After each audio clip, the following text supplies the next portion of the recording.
네. 할렐루야. 네. 해피 마더스데이입니다. 네. 여러분 모두를 주님의 이름으로 환영하고 축복합니다. 네. 여러분, 이 세상에서 가장 아름다운 이름이 있다면, 단어가 있다면 그것이 무엇일까요? 네. 다 아시겠죠? 뭐 사랑, 뭐 행복, 기쁨, 평화, 뭐 이런 좋은 말들이 많이 있지만 그 중에서도 가장 많은 사람들이 가장 부르고 싶어하는 세상에 가장 아름다운 말은 어머니다 라고 말합니다. 언젠가 영국 문화협회에서 전 세계인을 대상으로 조사한 세상에서 가장 아름다운 말이 바로 어머니였다라면 여러분 이해가 되십니까? 네.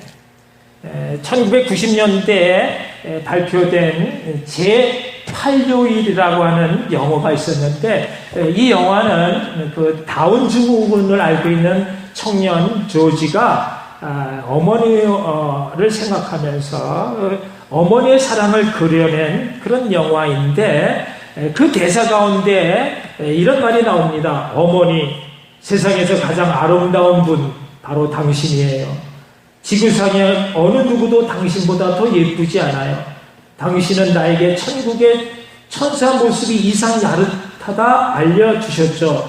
나는 모든 여행에서 많은 풍경을 보았어요. 하지만 그 어떤 것도 당신의 하얗고 아름다운 머릿결의 영상과 비교할 수 없어요. 어머니, 세상에서 가장 아름다운 분, 당신의 예쁜 눈을 눈물로 가득 차게 하는 그 큰 사랑 때문에 당신에 비하면 맞아요. 나는 내 나이에도 불구하고 나는 행복한 날에 착한 어린 아이죠. 이런 대사가 나옵니다. 내 곁에 있어주는 것만으로도 위로가 되는 존재가 바로 어머니입니다. 그 어머니에게서 이 조지는 큰 위로를 얻고 또 살아갈 소망을 갖습니다. 고달픈 생애 한복판에서 다들 자신을 떠나가고 없지만 그때에도 어머니는 여전히 자신을 지켜준 것입니다. 하나님이 이 세상을 다 돌볼 수가 없어서 이 땅에 어머니를 두기로 작정하셨다라는 어떤 사람의 말처럼 우리가 아무리 나이를 많이 먹어도 사람들은 늘 어머니를 통해서 큰 위로를 받고 있습니다. 어떤 며느리가 무슨 일로 마음이 많이 상해 있을 때 어머니로부터 전화로 아가 많이 힘들지 이 한마디 말에 그만 어린아이처럼 울고 말았다는 고백을 합니다. 그 한마디에 상심했던 마음이 위로를 받고 또 다시 일어설 수 있는, 살아갈 수 있는 용기를 갖게 된 것입니다. 군대 가서 남자들은 어머니라고 크게 한번 부르기만 해도 얼마나 큰 위로와 힘이 생기는지 모릅니다. 어머니라는 그 말 자체가 매직인 신비한 힘을 가지고 있습니다. 그러면 우리 아버지는 뭐냔 말이죠. 왜 아버지는 늘 엄마 사랑의 그늘 아래 가려서 소외당하고 있는가. 그게 억울한 면이 있지만 그래도 그것은 아마도 엄마 뱃속에서 10달 동안 또 그리고 태어나서 엄마의 젖가슴 품 안에 살았던 그 수많은 날들이 다른 어떤 것으로도 대신할 수 없는 본능적 생명이 되어져 있기 때문이 아닌가 그렇게 생각이 들고요. 그렇다고 아버지 사랑을 무시하는 사람은 없습니다. 엄마가 대신할 수 없는 아버지만이 줄 수 있는 그 사랑이 따로 있기 때문입니다. 그러므로 엄마, 아빠 양쪽의 사랑을 충분히 받고 자란 아이와 그렇지 않고 편부 혹은 편모스라에서 자란 아이의 모습은 똑같을 수가 없다는 거죠. 뭐가 달라도 다르고 어디에서 나타나도 나타나는 그런 부족함이 있다라는 것입니다. 그렇다면 세상에서 가장 복받은 사람이 누구겠는가? 그것은 바로 기독교 신앙의 가정에서 태어나 엄마, 아빠 양쪽의 사랑을 고루 흠뻑 받으면서 어렸을 때부터 말씀과 기도로 양육받은 그런 믿음을 유산으로 가진 그런 사람이 아니겠습니까? 중요한 것은 우리가 여기에 해당되는 사람인가 아닌가. 우리가 여기에 해당되는 사람이라면 우리가 정말 감사해야 할 것이고, 만약 해당되지 못한다 하더라도 우리가 이제 우리의 자녀들에게 그 복을 만들어 주면 되는 것입니다. 만들어 줄 수 있다는 것이 너무나 감사한 것입니다. 사랑하는 성도 여러분, 오늘 말씀의 제목이 약속 있는 첫 계명입니다. 약속 있는 첫 계명이 무엇이라고요? 내 아버지와 내 어머니를 공경하라는 것입니다. 그러면 어떻게 된다고요? 이런 사람에게 걸린 현상금이 있다는 것입니다. 이런 사람에게 보통 상금이 아니라 어마어마한 내용의 그런 현상금입니다. 첫째는 내가 잘 되는 것. 그것은 내가 하고자 하는 모든 일이 무조건 잘 된다라고 하는 성공과 풍요와 형통의 복을 주시겠다는 것이고, 두 번째, 땅에서 장수하는 것. 그것은 오래 사는 것뿐만 아니라 최상의 컨디션으로 건강하게 잘 살게 해 주시겠다는 것이라면, 여러분, 이 엄청난 선물을 우리가 그냥 귀로 듣고 흘려보내기는 너무 아깝지 않겠습니까? 우리가 한번 도전해 보는 것입니다. 우리가 다른 때보다 더 말씀에 집중해서 이 말씀대로 한번 살아보는 것입니다. 그러면 틀림없이 여러분의 삶이 지금보다 훨씬 더 값진, 더 나은 그런 복된 삶이 될 줄로 믿습니다. 그만큼 우리의 삶이 뭐가 중요하다고요? 부모님께 잘하는 것, 잘해드리는 것, 효도하는 것이 중요하다는 것입니다.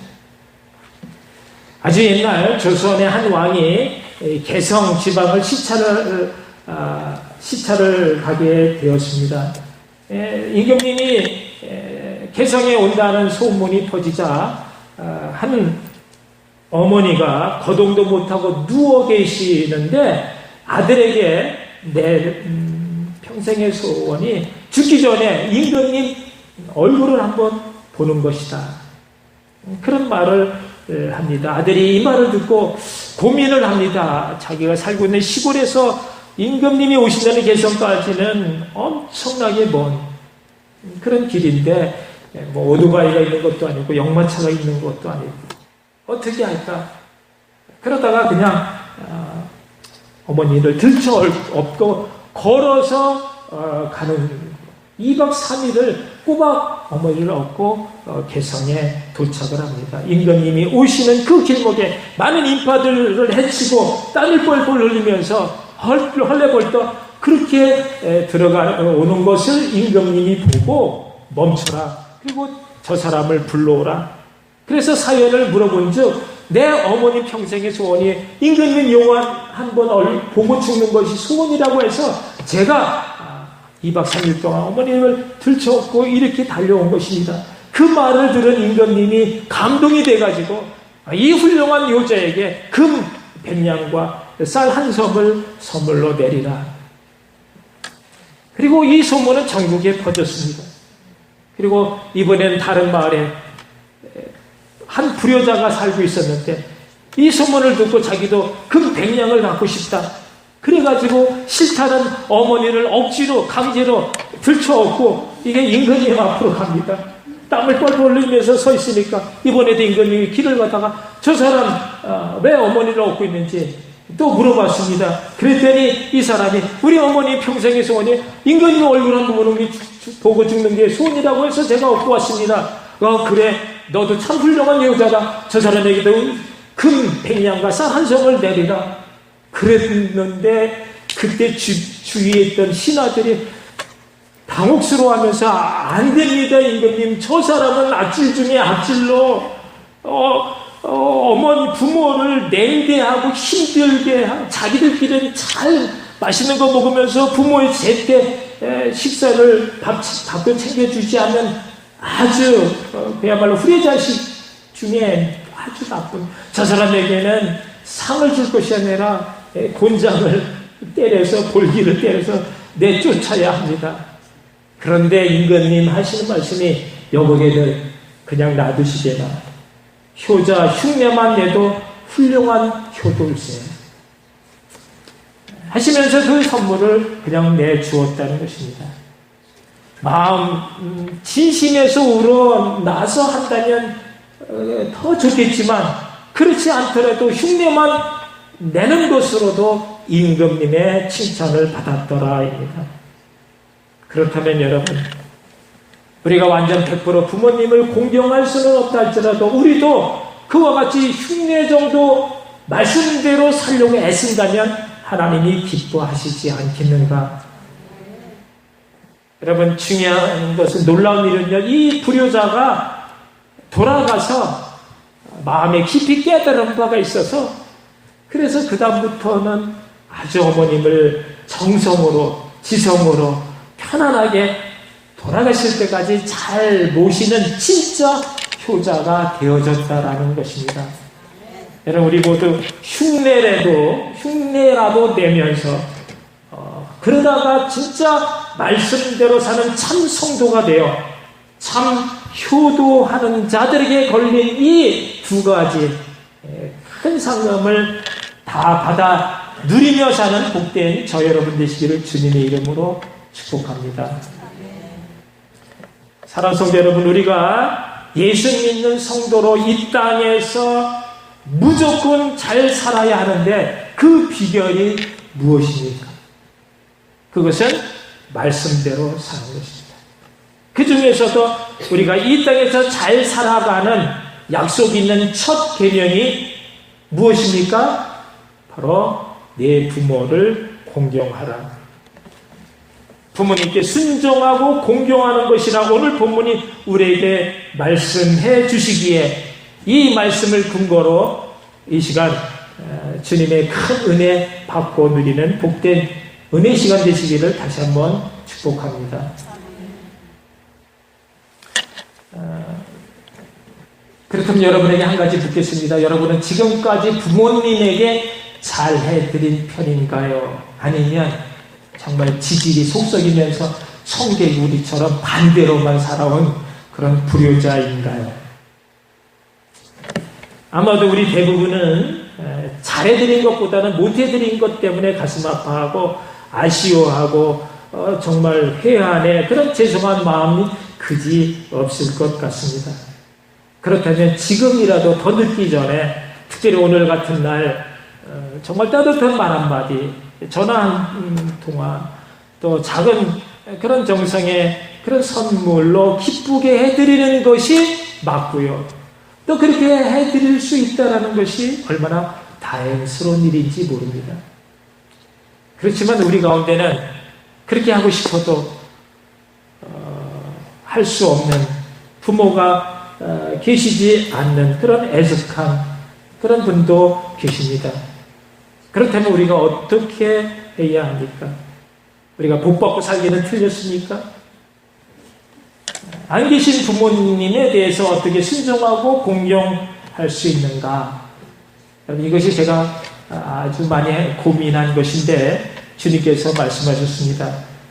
부모님은 하나님의 대리자라고, 보이지 않는 하나님의 사랑과 은혜를 보이는 부모를 통해서 알게 하신 하나님이 바로 우리 부모의 실체가 되시기에, 여러분, 안 계신 부모의 자리를 누구로 대신하라고요? 하나님께 대신하면 된다라는 것입니다. 하나님이 우리 모두의 주인 되시고 실제 영의 아버지가 되시며 그 모든 생명과 복의 근원이 되시기 때문인 것입니다. 그렇다면 여러분, 우리가 이 땅에서 제대로 된 성도의 삶을 사는 것, 첫째는 바로 부모에게 순종하는 것입니다. 오늘 본문 1절이 자녀들아 너희 부모를 주 안에서 순종하라. 이것이 옳으니라 했습니다. 부모에게 순종하는 것이 자녀들이 해야 할 첫 효도의 자세라는 것입니다. 여러분, 우리가 어릴 때 부모 품 안에서 양육을 받았던 그 미성년자일 때는 그래도 부모의 말씀에 순종하기가 쉽습니다. 그런데 우리가 자라나고 우리가 가정을 갖고 우리 인생 내 것이라고 독립해서 살아가는 어른이 된 다음에 부모의 말에 귀를 기울이는 것은 결코 쉽지가 않습니다. 그래서 우리의 의지로 우리가 애쓰고 힘써서 해야 할 일인 것입니다. 그런데 예수님이 이 땅에 오셔서 부모에게 순종하는 그 모습의 본이 되어 주셨습니다. 너희도 나와 같이 이와 같이 부모에게 순종하라는 것이죠. 그것이 요한복음 2장에 예수님의 첫 번째 기적 사건 뭐였죠? 가나안 혼인잔치 자리에서의 물이 변하여 포도주가 된 사건이었습니다.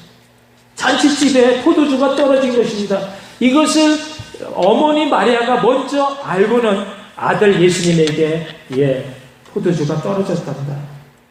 그러니까 예수님께서 그것이 나와 무슨 상관이 있나요? 아직 내 때가 이르지 아니하였나이다. 그런데도 마리아는 포기하지 않고 하인들에게 이분이 무슨 말씀을 하시든지 그대로 하라고 그렇게 그러자 예수님은 그 어머니 마리아의 말에 거역하지 않고 순종함으로 하인들에게 이 돌 항아리에 물을 가득 채우라 말씀하셨고, 그러자 그 물이 변하여 최상급의 포도주가 되었던 것입니다. 그분은 이 땅에 오셔서 자기 뜻대로 살지 않고 오직 아버지의 뜻대로 순종하시면서 사셨고 순종으로 삶을 마치셨습니다. 우리는 그분의 마지막 겟세마네 동산에서의 그 피의 기도를 생생하게 기억을 합니다. 아버지야, 할 수 있거든 이 잔을 내게서 옮기시옵소서. 그러나 나의 원대로 마옵시고 아버지의 원대로 하옵소서. 아버지의 뜻은 온 인류의 죄값으로 아들이 십자가를 지는 것이었기에 그 모진 고통을 알면서도 십자가를 지신 것이 바로 예수님이셨습니다. 여러분, 이것이 순종이라면 이제 우리도 이제 내가 다 컸으니 내 인생 간섭하지 마시고 내가 다 알아서 합니다, 이런 말을 할 수가 없는 것입니다. 우리의 값진 인생은 하나님께서 부모를 통해서 우리에게 주셨다는 사실을 항상 잊지 말아야지 우리가 있는 순간 우리는 언제든지 후레의 자식처럼 그렇게 저주받은 인생이 될 수 있기 때문인 것입니다. 이와 함께 우리가 또 가림과 해서는 안 되는 중요한 사실은 바로 주 안에서라는 것입니다. 그러니까 부모님 말씀이 무조건이 아니라 주 안에서, 이것이 중요한 것입니다. 예를 들어서 부모님이 우리가 마음에 두고 있는 어떤 사람과 결혼하는 것을 말릴 때, 결혼하지 말라 할 때 우리는 그것을 하지 않을 수가 있습니다. 가능하면 그 뜻에 순종하는 것이 옳습니다. 그러나 부모님이 예수 믿지 말라, 교회 일을 적당히 하라, 이런 말씀에 대해서는 우리가 온전히 순종할 수 없다라는 것입니다. 왜냐하면 부모보다 하나님이 먼저 있기 때문입니다. 내 인생 부모가 아닌 하나님이 책임져 주시기 때문인 것입니다. 물론 만약에 그럴 경우라도 우리는 되도록 부모의 마음을 아프게 하지 말고 어떻게 하면 지혜롭게 일을 잘 할 수 있을까를 주님 안에서 찾아야 합니다. 그러나 부모에게 순종하는 것이 예수님이 우리에게 보여주신 본이라면 여러분, 우리는 정말 억지로가 아닌 기꺼이 즐거운 마음으로 부모 뜻에 순종할 수 있어야 합니다. 그것이 주님의 뜻이라면 부모가 책임져 줄 수 없는 것까지라도 하나님이 책임져 주시기 때문인 것입니다. 적어도 부모님의 말씀이 하나님 말씀에 위배되지 않는 이상은 우리는 그 부모님 말씀에 순종해야 하는 것입니다. 왜요? 약속하신 첫 계명의 말씀이기 때문인 것입니다. 부모님께 효도하는 것, 순종하는 것으로 새롭게 시작하시는 그런 복된 인생이 되시기를 다시 한번 축복합니다. 둘째, 우리가 이 땅에서 약속 있는 첫 계명을 제대로 지키는 것은 부모를 공경하는 것입니다. 여러분, 십계명이 뭔지 다 아시죠? 우리 일부 예배 때는 그걸 다 한번 함께 읽었는데 1계명에서 4계명까지는 사람이 하나님을 어떻게 섬기는가에 대한 말씀이고요. 그리고 5계명에서 10계명까지 6계명은 사람이 사람에 대해서 어떻게 대하고 어떤 관계를 맺으며 살아가야 하는지에 대한 도덕과 윤리의 그런 규범의 말씀인 것인데, 그 중에 첫 번째 제5계명이 바로 내 부모를 공경하라인 것입니다. 제6계명은 살인하지 말라, 제7계명은 간음하지 말라. 근데 만약에 살인하고 간음하게 되면 어떻게 된다고요? 마땅히 죽여야 할지니라. 그런데 그보다 앞서 내 부모를 공경하라는 이 계명이 5계명으로 제6계명, 7계명, 즉 살인하지 말라, 간음하지 말라보다 먼저 앞에 두신 것은 만약에 부모를 공경하지 않는 죄가 살인하는 죄, 간음하는 죄보다 더 크고 무겁다라는 것을 우리에게 알게 하기 위해서가 아니겠습니까? 그래서 어떤 학자는 내 부모를 공경하라는 이 5계명의 말씀을 사람에 대한 계명이 아니라 하나님에 대한 계명의 마지막 계명이다, 그렇게 말하는 사람도 있습니다. 그래서 오늘 우리가 우리 주신 본문의 말씀이 약속 있는 첫 계명이 될 수가 있었다라는 것입니다. 부모가 우리에 대한 하나님의 대리자이기 때문인 것입니다. 그래서 하나님은 구약 성경의 여러 군데에서 부모에게 잘못할 경우에 대한 벌을 아주 엄하게 말씀하시는데, 출애굽기 21장 15절에 보면 자기 아비와 어미를 치는 자는 반드시 죽일지니라. 또 17절에는 내 아비나 어미를 저주하는 자는 반드시 죽일지라. 심지어는요, 부모에게 말씀에 순종하지 않고 완악하고 폐역한 아들은 모든 성읍 사람들이 다 보는 앞에서 돌로 쳐 죽이라. 끝까지 말씀하시는 것은, 그것은 부모에게 잘못하는 것이 곧 하나님을 대적하는 것으로 그렇게 하나님은 생각하시기 때문인 것입니다. 하나님께서 그렇기 때문에 우리가 부모님을 제대로 섬기지 못해서 부모의 마음을 아프게 하는 것은 곧 하나님의 마음을 아프게 하는 것이다. 그것은 하나님께서 부모를 통해서 우리의 생명을 이 땅에 태어나게 하셨고, 부모님들의 사랑을 통해서 우리의 생명을 지키게 하셨기 때문인 것입니다. 우리는 어머니의 눈물을 보면서 하나님의 눈물을 느끼게 하셨고, 또 어머니의 사랑을 통해서 하나님의 사랑을 깨닫게 하셨습니다. 여러분은 하나님의 사랑을 얼마나 받고 있다고 생각하십니까? 여러분이 가장 먼저 받은 하나님의 사랑은 무엇이었습니까? 여러분, 우리가 사랑을 알지 못할 때에 하나님은 우리 부모를 통해서 사랑을 알게 하셨고, 그 사랑 가운데 자라게 하셨습니다. 나중에 우리가 예수를 알고 난 뒤에 보니까 그 사랑 뒤에 하나님이 계셨음을 깨닫게 된 것입니다. 하나님께서는 당신의 사랑의 전달자로 우리 부모님을 예배해 주셨고, 부모를 통해서 사랑을 베풀어 주셨습니다. 그러니 부모의 사랑이 얼마나 귀합니까?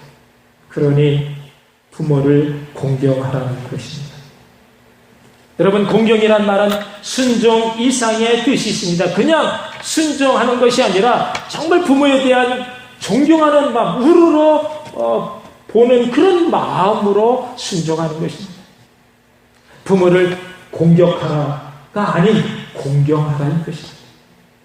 그런데 요즘 사람들의 마음이 강팍해지다 보니까 부모를 공경하기보다는 공격하는 경우가 너무 많습니다. 돈도 못 주고 집도 못 사줄 것 같으면 왜 나냐고 그렇게 대듭니다. 치매 걸리고 고등이 불편한 그런 부모님을 봉양하기 힘들다고 해외여행 가가지고는 그냥 두고 오는, 버리고 오는 그런 자녀들이 점점 많아지고 있습니다. 유산 때문에 부모를 죽이기까지 합니다. 여러분, 망하는 시대에는 두 가지 조건이 있다고 합니다. 첫째는 부모 공경이 사라지면 그 나라는 결국 망하고 맙니다. 두 번째는 성적으로 너무 음란해지고 부패해지면 그 시대는 결국 가정이 깨지면서부터 망하게 된다고 하는 것입니다. 여러분, 우리는 지금 여러 가지 위기의 시대에 살고 있습니다. 믿음으로 말씀을 잘 지켜나가지 않으면 우리 자녀들이 점점 더 어려운 삶을 살게 됩니다.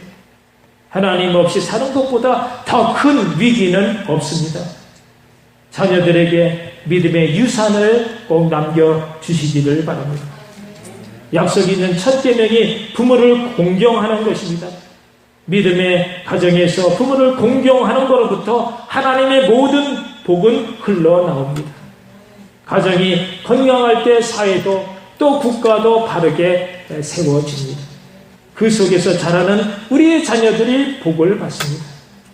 살아계신 부모를 소중히 여기시고 가정을 하나님이 주신 천국으로 말씀 가운데 잘 세워나감으로 약속하신 하나님의 모든 복을 받아 누리시는 복된 저 여러분 되시기를 주님의 이름으로 축원합니다. 기도하시겠습니다. 오늘 주시는 말씀 우리 다시 한번 새겨보면서 나는 하나님 앞에 어떤 사람인가, 나는 정말 말씀대로 살려고 힘썼던, 특별히 부모를 공경하는 일이 있어서 내 생각과 내 감정 버리고 온전히 하나님을 대하듯 살아계신 부모를 그처럼 지성으로 정말 최선을 다해서 그렇게 기쁨이 되고자 애썼는가. 디모데후서 3장에 보면 내가 이것을 알라 말세에 고통하는 때가 이르리니 사람들은 자기를 사랑하며 돈을 사랑하며 자랑하며 교만하여 비방하며 부모를 거역하며 감사치 아니한다 했습니다. 우리 마음 가운데 부모에 대한 감사의 마음이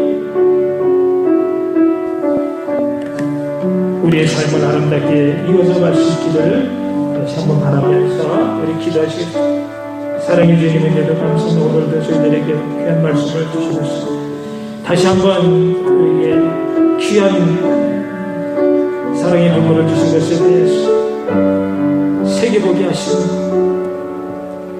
감사하게 해주시는 것 같습니다. 우리가 마주하지 못했던 그런 모든 일까지도 우리가 주님 앞에서 정말 지성에 아름답게 해줄 때 우리에게 주어진 이 모든 복이 그로부터 나온 것을 알고 깨달게 해주시옵소서. 사랑해 주님 은혜를 감사합니다. 저들의 빈 마음을 채워주시고 또 깨닫게 해주시며 또 메마른 심령 적셔주시고 말씀 가운데 새롭게 해주심을 진심으로 감사드립니다. 주신 말씀이 생명이 되어 우리의 삶 가운데 적용함으로 우리의 삶이 부모님과 함께 이 아름다운 천국과 같은 복된 가정 가운데 하나님의 그 붙여주신 놀라운 복을 받아 누리며 사는 하나님의 귀한 복된 믿음의 자녀들 될 수 있도록 역사하여 주시옵소서. 예수님의 이름으로 기도합니다. 아멘.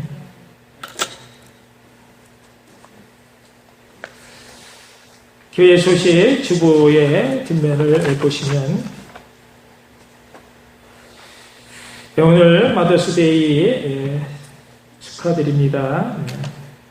오늘 하루 특별히 부모님 은덕에 감사를 한번 가집시다. 출타 중인 교들과 환우들을 위해서 계속 기도해 주시고요. 또 우리 선교지 선교사님을 위해서 기도해 주시기 바랍니다. 다음 주일은 예배 후에 교회 차량 구매를 위한 임시 재직회를 소집합니다. 왜냐하면 우리가 연초에 세웠던 예산 외에 과외로 또 차량 도입에 대한 예산이 필요하기 때문에 재직기대를 엽니다. 그래서 재직 회를 통해서 차량위원회 한 3분 정도 이렇게 여러분들이 선발해 주시면 그분들이 전권으로 위임해 주셔서 그분들이 또 차를 좋은 차를 구매할 수 있도록 그렇게 하겠습니다. 오늘 마더스데이를 맞아 점심 친교를 마련해 주신 남선교회 성도님께 감사드립니다. 또 저의 취임 예배 6월 11일 날로 되어 있고요. 혹시 초대장이 필요한 경우 안내데스크에 준비되어 있습니다. 필요한 양만큼 가져가 주시면 되겠습니다. 금주 성경 읽기는 에스더 5장부터 욥기 14장까지입니다. 다른 광고 있으시면 이 시간에 해주시고요. 없으시면 우리 현정수 집사님 또 한국 여행 무사하게 잘 다녀와서 진심으로 환영하고 감사하고요. 또 우리 아드님 듬직한 두 아드님까지 함께 예배드리게 돼서 감사합니다. 환영의 박수.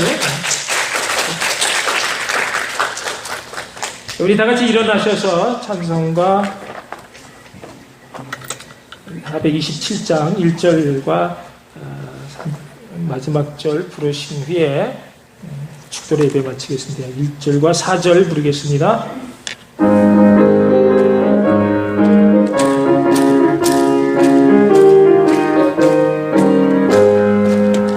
내가 매일 기쁘게 순례의 길 행함은 주의 팔이 나를 안보하니요.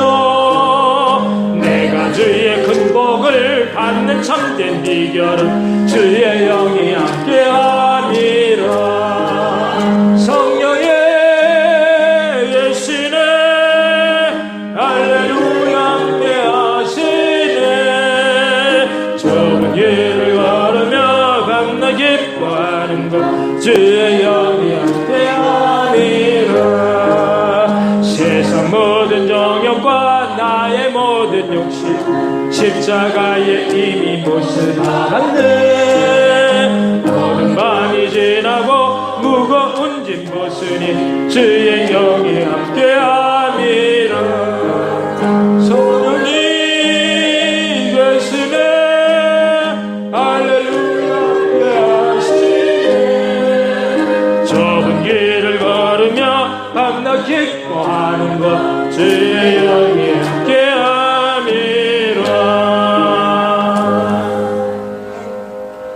이제는 오셔서 우리의 본이 되어주시고 우리의 생명이 되어주신 예수 그리스도의 은혜와 하나님 아버지의 넓고 크신 사랑과 성령님의 감화감동되지 역사 충만케 하심과 교통하심이 오늘 말씀을 듣는 가운데 내 부모를 공경하는 약속 있는 첫 계명을 말씀 가운데 그대로 행함으로 하나님이 준비하신 그 놀라운 신령한 모든 복을 받아 누리며 살기를 사모하고 결단하는 주님의 귀한 백성들의 심령과 저들의 가정과 저들의 삶의 터전 위에 이제부터 만나는 모든 사건과 사람들 위해 이제부터 영원토록 함께 하시기를 간절히 축원하옵나이다. 아멘.